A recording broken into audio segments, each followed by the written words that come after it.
Sampai akhirnya, nenek tetangga itu harus dibawa ke kantor polisi dalam keadaan penuh luka dan menghadapi tuntutan ganti rugi yang sangat besar. Barulah ia benar-benar menyesal. Saat itu, ia sadar bahwa dirinya seharusnya tidak pernah menganggap Amira sebagai orang yang mudah ditindas, apalagi memaksa mengambil alih aula pesta yang sudah dipesan Amira. Semuanya bermula beberapa waktu sebelumnya. Nenek tersebut mengetahui bahwa Amira telah menghabiskan 300.000 yuan untuk mempersiapkan pesta ulang tahun ibunya. Ia kemudian menawarkan 1.000 yuan kepada Amira untuk mengadakan pesta bersama demi merayakan ulang tahun cucunya. Namun, Amira langsung menolak tawaran itu. Nenek tersebut justru mengklaim bahwa Amira sebenarnya sudah menyetujuinya. Ia bahkan memberitahu seluruh tetangga agar datang ke pesta tersebut. Tidak hanya itu, nenek tersebut juga memesan banyak makanan dan minuman sendiri. Tetapi yang lebih mengejutkan, ia justru menuntut Amira untuk membayar seluruh tagihan. Ketika Amira menolak, nenek itu langsung mendatangi rumah Amira dan membuat keributan. Ia menuduh Amira telah menerima uang untuk mengadakan pesta bersama, tetapi sekarang ingin mengingkari kesepakatan. Menurut nenek itu, ia hanya ingin membuat para tetangga makan dengan nyaman. Namun, Amira bahkan tidak mau membayar biaya minuman yang sudah dipesan nenek tersebut.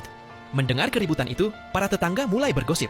Mereka mengatakan bahwa nenek tersebut sebenarnya berniat baik karena ingin menjamu semua orang. Bagaimana mungkin Amira mengambil uang nenek itu?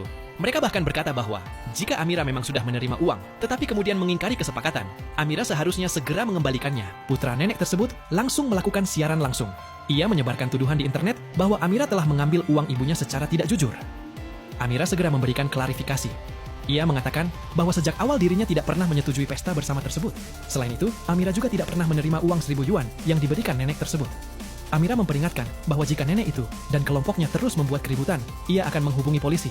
Namun, putra nenek tersebut justru merebut telepon Amira dan membantingnya ke lantai. Ia bahkan mengancam Amira dan mengatakan bahwa dirinya tidak akan membiarkan Amira begitu saja jika membuat laporan palsu kepada polisi. Ibu Amira tidak ingin keadaan semakin buruk. Ia segera datang untuk meminta maaf. Ibu Amira mengakui bahwa sikap putrinya mungkin memang kurang baik, tetapi ia bersumpah bahwa Amira tidak pernah menerima uang untuk mengadakan pesta bersama. Sayangnya, nenek tersebut tetap tidak mau berhenti membuat masalah. Ia bahkan menuduh Ibu Amira sebagai pembohong. Ia menghina Ibu Amira dan mengatakan bahwa perempuan itu adalah orang yang buruk.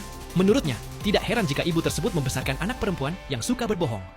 Nenek itu bahkan melontarkan perkataan buruk bahwa keluarga mereka akan mengalami musibah dan segera kehilangan semuanya. Mendengar perkataan tersebut, Ibu Amira yang sangat terkejut langsung jatuh pingsan. Amira panik dan segera mengambil telepon untuk memanggil ambulans. Melihat keadaan tersebut, nenek dan putranya yang takut masalah semakin besar akhirnya menghentikan keributan. Tidak lama kemudian, pacar Amira mendapat kabar dan datang ke rumah sakit. Namun, hal pertama yang dilakukannya justru menyalahkan Amira.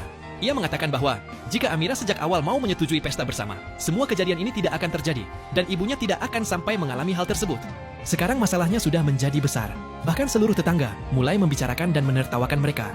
Amira tidak percaya bahwa pada saat seperti itu, pacarnya masih memikirkan harga dirinya di depan para tetangga. Ia kehilangan kesabaran dan menampar pacarnya. Pacarnya langsung marah besar. Ia berteriak bahwa Amira adalah orang yang tidak masuk akal dan memang pantas ditegur oleh seluruh tetangga. Setelah itu, ia pergi karena merasa malu dan marah.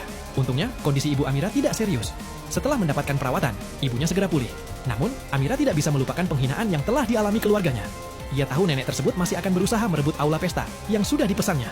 Karena itu, Amira mulai menyusun sebuah rencana. Ia segera menelepon pihak hotel. Amira meminta hotel memberikan aula yang telah ia pesan kepada pelanggan yang membutuhkan tempat tersebut untuk mengadakan pemakaman. Sebagai gantinya, Amira bersedia membayar biaya pembatalan. Beberapa hari kemudian, tibalah hari ulang tahun cucu nenek tersebut. Seperti yang sudah diduga, nenek itu datang ke hotel yang sebelumnya dipesan Amira. Putranya langsung memulai siaran langsung. Ia dengan bangga memamerkan betapa mewahnya pesta yang akan mereka adakan.